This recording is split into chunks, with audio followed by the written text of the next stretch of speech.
ನನ್ನ ಆತ್ಮದಲ್ಲಿ ಪ್ರವಾದಿಸ್ತಾನೆ. ಮಕ್ಕಳೇ, ದೇವರಾತ್ಮ ನಿನ್ನೊಟ್ಟಿಗೆ ಮಾತನಾಡಲಿಕ್ಕೆ ಸಿದ್ಧನಾಗಿದ್ದಾನೆ.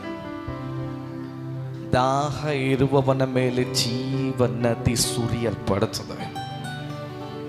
ನಿನ್ನ ಮೇಲೆ ಒಂದು ಪದ್ಧತಿ ಇದೆ, ನಿನ್ನ ಮೇಲೆ ಒಂದು ಆಶೀರ್ವಾದವಿದೆ. ಅದನ್ನು ತಪ್ಪಿಸಲಿಕ್ಕೆ ಯಾವ ಮನುಷ್ಯರಿಗೂ ದೇವರ ಅನುಮತಿ ಮಾಡೋದಿಲ್ಲ. ಆದರೆ ನೇಮಿಸಲ್ಪಟ್ಟಂತ, ನಿಯೋಗಿಸಲ್ಪಟ್ಟಂತ, ಕರೆಯಲ್ಪಟ್ಟಂತ ನಿನ್ನನ್ನು ದೇವರಾತ್ಮನು ಈ ಸಾಯಂಕಾಲದ ಸಮಯದಲ್ಲೂ ಕೂಡ ನಿನ್ನೊಟ್ಟಿಗೆ ಮಾತನಾಡಲಿಕ್ಕೆ ಅವನು ಶಕ್ತನಾಗಿದ್ದಾನೆ. ನಿನ್ನ ಪರಿಸ್ಥಿತಿಯನ್ನು ಬದಲಾಯಿಸಲಿಕ್ಕೆ ಅವನು ಶಕ್ತನಾಗಿದ್ದಾನೆ.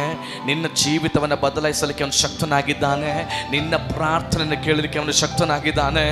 ಇವತ್ತು ನಾನೊಂದು ಮಾತನ್ನು ನನ್ನ ಆರಂಭದಲ್ಲಿ ನಾನು ಪ್ರವಾದಿಸಿ ಹೇಳ್ತೇನೆ. ಇಲ್ಲಿರುವಂಥವರ ಕೆಲವರ ಚರಿತ್ರೆಯನ್ನು ದೇವರಾತ್ಮನು ಈ ರಾತ್ರಿಯಲ್ಲಿ ಬದಲಾಯಿಸಲಿಕ್ಕೆ ಹೋಗ್ತಾ ಇದ್ದಾನೆ. ಎಷ್ಟು ಜನ ಇದನ್ನು ಸ್ವೀಕಾರ ಮಾಡ್ತಾ ಇದ್ರು ನನಗೆ ಗೊತ್ತಿಲ್ಲ, ಆದರೆ ಆತ್ಮದಲ್ಲಿ ನಾನು ಶಕ್ತವಾಗಿ ಇದನ್ನು ನಂಬುತ್ತೇನೆ, ನಾನು ದೃಢವಾಗಿ ನಂಬುತ್ತೇನೆ. ಇದನ್ನು ಎಷ್ಟು ಜನ ಈ ವಾಗ್ದಾನವನ್ನು ನೀವು ರಿಸೀವ್ ಮಾಡ್ತಾ ಇದ್ರು ನನಗೆ ಗೊತ್ತಿಲ್ಲ, ಆದರೆ ನನ್ನ ಪರಿಸ್ಥಿತಿ ಇವತ್ತು ರಾತ್ರಿಯಲ್ಲಿ ಕೆಲವೊಂದು ಬದಲಾಯಿಸಲಿಕ್ಕೆ ನನ್ನ ದೇವರಿಗೆ ಸಾಧ್ಯ ಇದೆ. ಒಂದೇ ಒಂದು ರಾತ್ರಿಯಲ್ಲಿ ಐಗುಪ್ತ ದೇಶದ ಆ ಗುಲಾಮತನವನ್ನ ದೇವರಾತ್ಮನು ನೀಗಿಸಿ ಅವರನ್ನ ಕಾನಾನ್ ದೇಶದ ಒಡಮಸ್ತನಾಗಿ ಮಾರ್ಪಡಿಸಲಿಕ್ಕೆ ನನ್ನ ದೇವರಿಗೆ ಸಾಧ್ಯವಾಗೋದಾದ್ರೆ, ಈ ರಾತ್ರಿಯಲ್ಲಿ ಕೆಲವೊಂದು ಅದ್ಭುತಗಳನ್ನ ನನ್ನ ಕುಟುಂಬದಲ್ಲೂ ನನ್ನ ಜೀವಿತದಲ್ಲೂ ಮಾಡಲಿಕ್ಕೆ ದೇವರು ಶಕ್ತನಾಗಿದ್ದಾನೆ. ನನ್ನ ಆತ್ಮದಲ್ಲಿ ಪ್ರವಾದಿಸ್ತೇನೆ, ನಿನ್ನನ್ನು ಹಿಡಿದಿಟ್ಟುಕೊಳ್ಳಲಿಕ್ಕೆ ಯಾವ ಮಂತ್ರವಾದಿಯ ಶಕ್ತಿಗೂ ದೇವರು ಅನುಮತಿ ಮಾಡಿಲ್ಲ. ನಿನ್ನನ್ನು ನಷ್ಟಪಡಿಸಲಿಕ್ಕೆ ಯಾವ ಪರಿಸ್ಥಿತಿಗೂ ದೇವರು ಅನುಮತಿ ಮಾಡಿಲ್ಲ. ನನ್ನ ಆತ್ಮದಲ್ಲಿ ಪ್ರವಾದಿ ಎಂಬ ಅಡಿಸ್ಥಾನದಲ್ಲಿ ಆ ಅಧಿಕಾರದಲ್ಲಿ ನಾನು ಆಜ್ಞಾಪಿಸ್ತಾ ಇದ್ದೇನೆ. ನಿನ್ನ ಆಶೀರ್ವಾದವನ್ನು ತಡಿತಿರುವಂತಹ, ನಿನ್ನ ಸೌಖ್ಯವನ್ನು ತಡಿತಿರುವಂತಹ, ನಿನ್ನ ಸಮಾಧಾನವನ್ನು ತಡಿತಿರುವಂತಹ ಎಲ್ಲ ಅಂಧಕಾರ ಶಕ್ತಿಗಳು, ಮರೆಯಾಗಿ ನಿಂತು ಹೋರಾಡಿಕೊಂಡಿರುವಂತಹ ಅಂಧಕಾರ ಶಕ್ತಿಗಳು, ಅದು ಹೊರಗಡೆ ಬರಲಿ ಯೇಸುವಿನ ನಾಮದಲ್ಲಿ. ಕೆಲವರನ್ನ ದೇವರ ಆತ್ಮನಿಗೆ ಮುಟ್ಟುತ್ತಾ ಇದ್ದಾನೆ. The holy spirit encounter ಸಂಭವಿಸಲಿಲ್ಲ.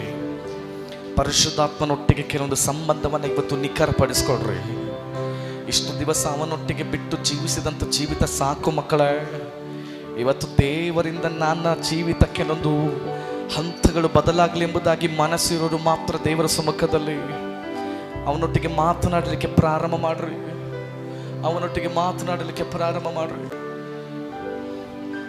S, ನಿನ್ನ ಶಬ್ದವನ್ನು ಕೇಳುವಂಥ ಒಬ್ಬ ದೇವರಿದ್ದಾನೆ. ನಿನ್ನ ಮೊರೆಯನ್ನು ಕೇಳುವಂಥ ಒಬ್ಬ ದೇವರಿದ್ದಾನೆ.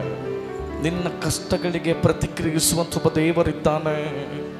ನಿನ್ನ ಜೀವಿತವನ್ನು ರೂಪಾಂತರಪಡಿಸುವಂಥ ಒಬ್ಬ ದೇವರಿದ್ದಾನೆ.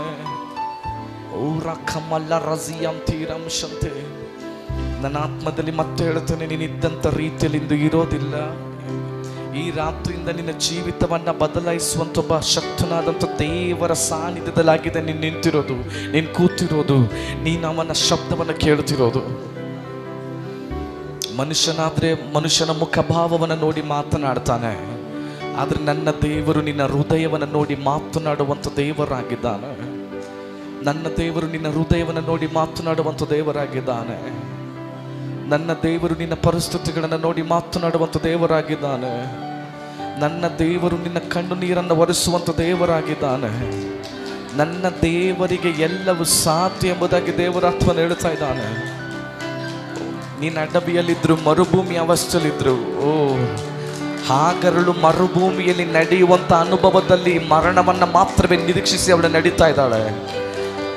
ಆ ರೀತಿಯಾದಂಥ ಮರಣವನ್ನು ಮಾತ್ರವೇ ನಿರೀಕ್ಷಿಸಿ ನಡೀತಿರುವಂಥ ಹಾಗರಳೆ ನಿನ್ನನ್ನು ನೋಡಿ ಪ್ರತ್ಯಕ್ಷನಾಗಿ ನಿನ್ನನ್ನು ಬಲಪಡಿಸಿ ನಿನಗಿರುವಂಥ ಪ್ರವಾದನೆ ಶಬ್ದವನ್ನು ತಿಳಿಸಿ ನಿನ್ನನ್ನು ಮತ್ತೆ ಜೀವದಲ್ಲಿ ನಡೆಸುವಂಥ ಒಬ್ಬ ದೇವರ ಪದ್ಧತಿ ಇದೆ. ಆ ಸಮಯದಲ್ಲಿ ಹಾಗರಳು ಮತ್ತೆ ದೇವರನ್ನ ನೋಡಿ, ನನ್ನನ್ನು ಕಾಣುವವನನ್ನು ನಾನು ಇಲ್ಲಿಯೂ ಕಂಡಿದ್ದೇನೆ ಎಂಬುದಾಗಿ, ಬೀರ್ ಲಹಾಯ್ ರೋಹಿ ಎಂಬುದಾಗಿ ಅವನಿಗೆ ಸ್ತೋತ್ರ ಮಾಡುವಂಥ ರೀತಿಯಲ್ಲಿ ಅವಳ ಚರಿತ್ರೆಯನ್ನು ಬದಲಾಯಿಸಿದ್ದಾದ್ರೆ, ಇವತ್ತು ನಾನೊಂದು ಮಾತನ್ನು ಹೇಳ್ತಾನೆ, ನನ್ನ ಎಲ್ಲ ಪರಿಸ್ಥಿತಿಗಳನ್ನು ನೋಡುತ್ತಿರುವಂಥ ದೇವರ ಮುಂದೆ ನಾನು ನಿಂತಿದ್ದೇನೆ ಎಂಬುದಾಗಿ, ನನ್ನ ಕಷ್ಟವನ್ನು ನೋಡುತ್ತಿರುವಂಥ ದೇವರ ಮುಂದೆ ನಾನು ಕೂತಿದ್ದೇನೆ ಎಂಬುದಾಗಿ, ನನ್ನ ಕೂಗನ್ನು ಕೇಳ್ತಿರುವಂಥ ದೇವರನ್ನು ನಾನು ನೋಡ್ತಾ ಇದ್ದೇನೆ ಎಂಬುದಾಗಿ, ಅವನು ನನ್ನನ್ನು ನೋಡ್ತಾ ಇದ್ದೇನೆ ಅನ್ನುವಂಥ ನಂಬಿಕೆಯಿಂದ ಈ ರಾತ್ರಿಯಲ್ಲಿ ಪ್ರಾರ್ಥನೆ ಮಾಡಲಿಕ್ಕೆ ಯಾರಾದರೂ ಸಿದ್ಧರಾಗೋದಾದ್ರೆ, ನಿನ್ನ ಪರಿಸ್ಥಿತಿಗಳನ್ನು ಬದಲಾಯಿಸಿ ನಿನ್ನ ಜೀವಿತವನ್ನು ರೂಪಾಂತರ ಪಡಿಸಿ ಆಗಿರ್ತದೆ. ದೇವರು ಈ ಆಲಯದಿಂದ ನಿನ್ನನ್ನು ಹೊರಗಡೆ ಕಳಿಸೋದು. ನಾನು ಮತ್ತೆ ಹೇಳ್ತಾನೆ, ಕೆಲವೊಂದು ಅಸಾಧಾರಣವಾದಂಥ ಕಾರ್ಯಗಳನ್ನ ದೇವರಾತ್ಮನು ಈ ರಾತ್ರಿಯಲ್ಲಿ ನಿಮ್ಮ ಮಧ್ಯದಲ್ಲಿ ದೇವರಾತ್ಮನು ಮಾಡಲಿಕ್ಕೆ ಶಕ್ತನಾಗಿದ್ದಾನೆ. ಕೆಲವರ ಪರಿಸ್ಥಿತಿ ಕಂಪ್ಲೀಟ್ ಆಗಿ ಈ ರಾತ್ರಿಯಲ್ಲಿ ಚೇಂಜ್ ಆಗ್ತದೆ. ನನ್ನ ಆತ್ಮದಲ್ಲಿ ಮತ್ತೆ ಮತ್ತೆ ಮತ್ತೆ ಆ ಶಬ್ದವನ್ನು ಕೇಳ್ತಾ ಇದ್ದಾನೆ.